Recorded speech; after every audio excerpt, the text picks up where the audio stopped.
Since 1989, more than 3,000 people have been exonerated.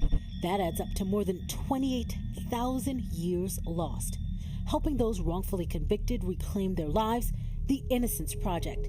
Peter Neufeld is its co-founder and special counsel. There was a development of this new technology called DNA. That scientific development opened the door in the U.S. for the release of thousands of factually innocent people. It was very clear to us that, wow, this is going to be an incredibly powerful tool to use to reopen old criminal cases. How difficult is it to prove that an innocent person is actually innocent? For years, it was extremely difficult to reopen old convictions. There was this doctrine in American jurisprudence called the doctrine of finality, which said that once a jury had spoken and once you exhausted your direct appeal, you're finished, okay? We don't want to keep reopening old cases. But what was amazing is that DNA stood that doctrine on its head. The Innocence Project started in 1992 out of the back pocket of Neufeld and attorney Barry Scheck, with one other person answering the phone, plus help from students. Very quickly, after we had our first couple of exonerations, we were inundated with hundreds and hundreds of letters. Today, we now get 2,000 letters a year from inmates claiming their innocence. I will tell you that I remember the very first time I went down to Virginia and walked a man out of prison. That's as good a feeling as you can have. That sense of exhilaration, overshadowed by the emotional toll wrongfully convicted people experience, spending multiple decades in 6-by-8-foot prison cells.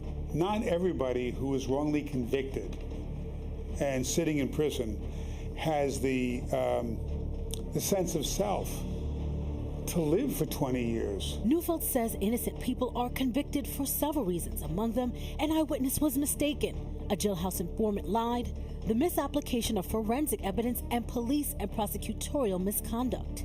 People plead guilty because there were 3 eyewitnesses who say, that's the guy I saw do it. Kirk Bloodsworth was the first person to be exonerated from death row. He was a guy who had been in the Marine Corps, was working as a bayman in Maryland, and he was identified as a murderer by 3 children, okay? They were all wrong. He was innocent. But one reason that is very difficult to comprehend is a false confession. When you're thinking about why people plead guilty who are actually innocent, you have to appreciate, number one, that there is this phenomenon called the trial penalty, meaning that the defendant is told, if you plead guilty now, you'll serve a year in jail. But if you go to trial and you're convicted, you'll serve 20. There are also forced confessions by police.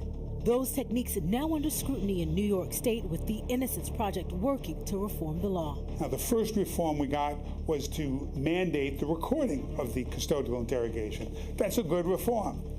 But what we found in so many cases, okay, there have been 48 false confession cases with their exonerations just in New York State.